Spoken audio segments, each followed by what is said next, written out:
가만히다. 어제 장은 ADP 6월 민간 고용 보고서가 2년 만에 첫 감소함에 따라서 장전에 약간의 하락으로 시작을 했으나 한간에는 이런 말이 있더라고요. 고용이 줄어드니까 금리 인하를 좀 더 앞당겨야 된다. 그래서 주식이 올랐다. 하지만 그것은 사후 해석이라고 보며 결국에 주식이 오른 것은 미국과 베트남의 무역 합의, 최근 들어서 관세 유예의 기한이 얼마 남지 않음에 따라서 불확실성이 고조되었는데 드디어 베트남과의 첫 무역 합의가 이뤄지면서 불확실성 해소로 약간의 나스닥에 반등이 온 것이 아니냐. 베트남은 46%에서 20%로 관세를 낮춰줬고 미국산은 0%. 굉장히 베트남에게는 불합리한 합의를 이끌어냈다. 베트남은 보복을 당하기 두려워서 합의를 한 것 같고요. 어쨌든 간에 우리는 베트남 지수에 투자를 안 하니까 미국장이 오른 거는 일단 좋다. 다우 산업은 어제 올랐으나 오늘은 약간의 보합세. 그렇다고 하면 아직 신고가를 달성하지 못한 유일한 지수인 다우 산업이 오늘은 조금 반등을 해줄 수도 있겠다. 역발상으로 그런 생각을 하게 됩니다. 어쨌든 키를 좀 맞추고 조정이 와도 조정이 와야 되지 않겠느냐. 다우산업만 3대 지수 중에서 신고가를 아직도 달성하지 못했다. 공포지수는 63, 푸덴콜 옵션은 0.62. 말씀드렸죠. 이렇게 푸덴콜 옵션이 미친 듯이 이렇게 낮은 구간에서 와리가리 할 때는 결국에 개미들은 여기서 다 펜트하우스 최고점에 입주를 한다. 그렇다고 하면 우리는 조금 더 버티다가 과거에 통계적으로 봤을 때 그래도 7월 둘째 주, 셋째 주까지는 여전히 나스닥이 강세라고 하더라고요. 그렇다고 하면은 이제 조정이 진짜 얼마 남지 않은 것 같은데 이렇게 개미들이 펜트하우스 최고점에 입주할 때 우리는 약간의 아시죠? 얼마 남지 않은 것 같습니다. 오늘의 1등은 미국의 6월 고용 보고서. 최근 들어서 가장 신경 쓰이는 게 논팜 페이롤스인데 어제 ADP 비농업 부분 고용 변화와 비슷한 결이라고 보시면 됩니다. 노무라는 컨센보다 상당히 낮은 90으로 예상하고 있다.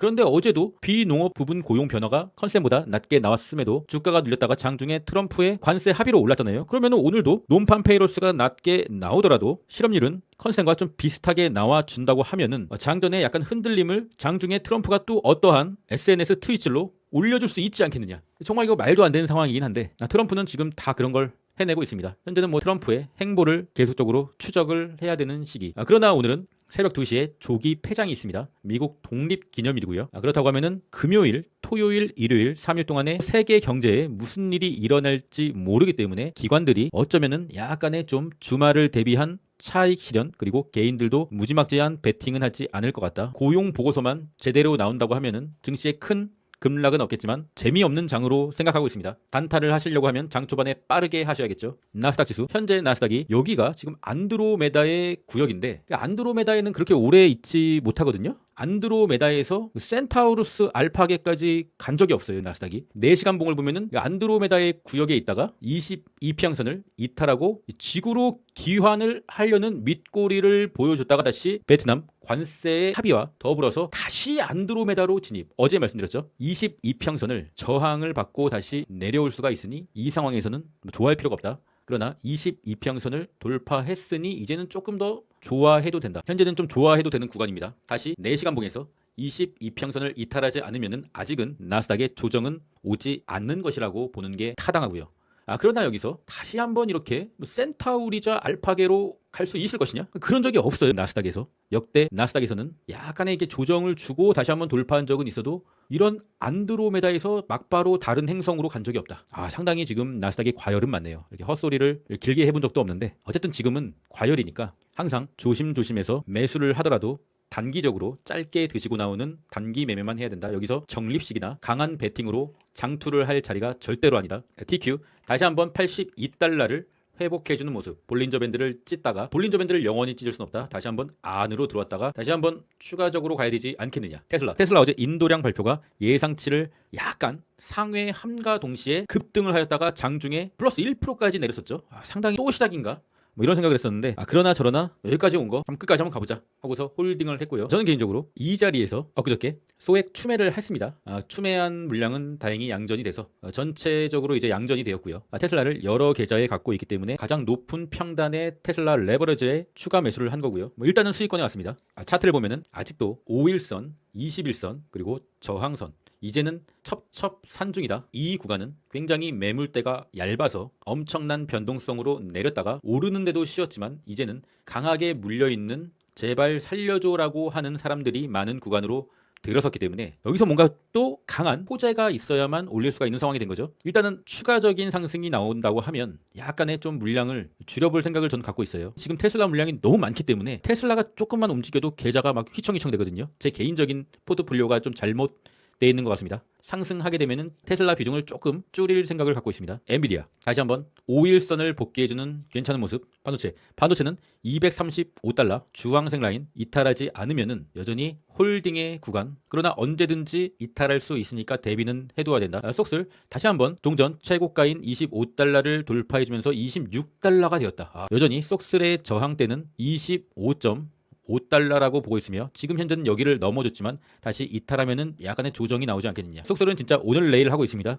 개인적으로 속슬이 추가적으로 오르면은 속슬의 부분 매도를 시작할 예정에 있습니다. 평단 9불짜리랑 10불짜리에서 한 20% 정도의 부분 매도를 실시를 하려고 대기 중입니다. 애플 어제 영상에서 애플에 대해서 간략히 소개드렸는데 애플이 살짝 올랐다. 근데 애플이 한 2% 오른 것은 많이 오른 거예요. 애플은 고변동성의 종목이 아니기 때문에. 그러나 2배 AAPU의 경우에는 4%가 올랐다. 상당히 유의미한 상승이죠. 그럼에 따라서 제 애플 계좌도 상당히 좀 괜찮은 수익권에 왔고요. 그러나 여기서 추가적으로 더 올릴 수 있을 것이냐. 현재 113불 정도의 강한 매물대가 있단 말이에요. 여기도 테슬라와 마찬가지로 제발 살려줘 본전만 줘라고 아우성치는 개미들이 몰려있는 저항대. 어제 저항대를 딱 찍고 약간의 윗꼬리로 마무리. 여기를 뚫으려면은 애플도 뭔가 호재가 나와야 되는데 지금 딱히 애플의 호재가 없다. 그래도 나스닥이 추가적으로 힘을 조금만 더 써준다고 하면 121선 초록색선 215달러까지는 가줄 수는 있을 것 같은데 과연 오늘 밤에 반장이기 때문에 밤만 열리는 반장이기 때문에 좀 지켜봐야 될 상황. 차트적으로는 볼린저 밴드를 찢고 있습니다. 별로 오르지도 않았는데 볼린저 밴드를 찢고 있다. 아까 TQ의 차트에서도 봤듯이 이 볼린저 밴드를 영원히 찢을 수는 없습니다. 언젠간 한번 볼린저 밴드 안으로 들어오게 돼 있습니다. 애플도 볼린저 밴드를 영원히 찢을 수는 없다. 언젠간 안으로 한번 들어왔다가 다시 한번 가든가 하겠죠. S&P 스파이 최고가를 돌파했다.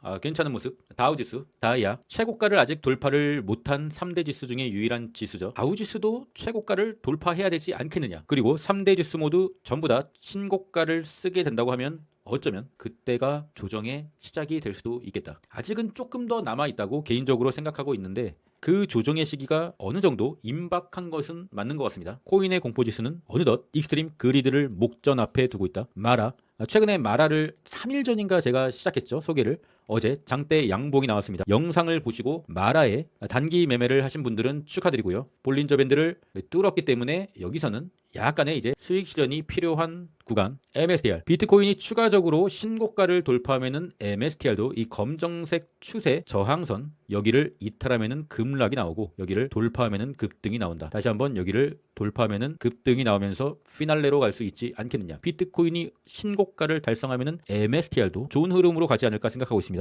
테더의 차트 이탈해야 되는 파란색 선을 이탈해주는 캔들이 나왔기 때문에 어제 새벽부터 지금까지 코인 쪽에 강한 반등세가 나오고 있습니다. 여러분 말했잖아요. 여기를 이탈해야 코인이 반등한다고. 그렇게 되지 않습니까 여러분? 비트코인 최근 강하게 저항받았던 채널 빨간색 하단 빨간색 상단 횡보를 하다가 맞고 떨어져야 되는데 이제 돌파를 했다. 이것은 상당히 의미가 있다고 봅니다. 그리고 파란색 선이 뭐냐면 비트코인의 주봉의 최고점을 이은 강한 저항 라인. 여기서 이제 저항을 받고 있는데 여기만 이렇게 돌파를 해주면은 비트코인은 이 종전 신고가를 무조건 돌파하고 피날레로 갈 수 있다. 현재는 저항을 받고 있고요. 비트코인이 피날레로 간다고 하면 우리의 아픈 손가락 게더리움 지금 반등이 나오긴 나왔는데 좀 괜찮은 캔들이 하나 떴어요. 이 캔들이 일봉 마감 기준으로만 양봉으로 마무리해준다고 하면 이 게더리움의 추세 전환 캔들이 되겠습니다. 상당히 의미 있는 캔들이고요. 강한 지지였던 빨간색 선을 이탈하고 급락이 나오고 처음으로 빨간색 선을 돌파하면서 일봉이 마무리된 그날 어제였고요. 오늘 이제 양봉이 떠주었다. 양봉이 이제 종가 마감 기준으로 유지만 해준다고 하면 게더리움의 추가적인 상승을 보고 있고요. 추가적으로 이렇게 와리가리 상승을 하다가 다시 한번 3,000달러. 제 개인적인 게더리움의 목표가입니다. 3,000달러. 현재 가장 열받는 종목이 게더리움하고 테슬라예요. 왜 우리는 테슬라와 게더리움에 투자를 했는가? 시간은 되돌릴 수 없으니 최대한 효율적으로 높은 가격의 캔들에서 매도를 해야겠죠. 시저스 멤버십에 새로 가입해 주신 분들 상당히 감사드리고요. 경제적 자유를 이룰 때까지 절대로 포기하지 않겠습니다. 자신이 장투의 성향이다. 그러면 장교 멤버십 단타도 한번 해보겠다. 그럼 UDT 멤버십 참고해 주시고요. 관심 있으신 분들은 고정 댓글 링크를 확인해 주시길 바라겠습니다. 잠자는 동안에도 돈이 들어오는 방법을 찾지 못한다면 당신은 죽을 때까지 일을 해야만 할 것이다. 워렌 버핏. 오늘은 애플의 후속타로 그 눈여겨보았던 또 한 가지 안정적인 종목에 투자를 한번 고려해볼까 합니다. 매수는 언제나 음봉이고요. 매도는 양봉이다. 오늘 그 종목이 음봉을 한번 보여주면은 신규 매수에 한번 들어가 볼까 합니다. 멤버십 여러분들은 참고해 주시고요. 그럼 전 끝까지 하겠습니다. 이상입니다.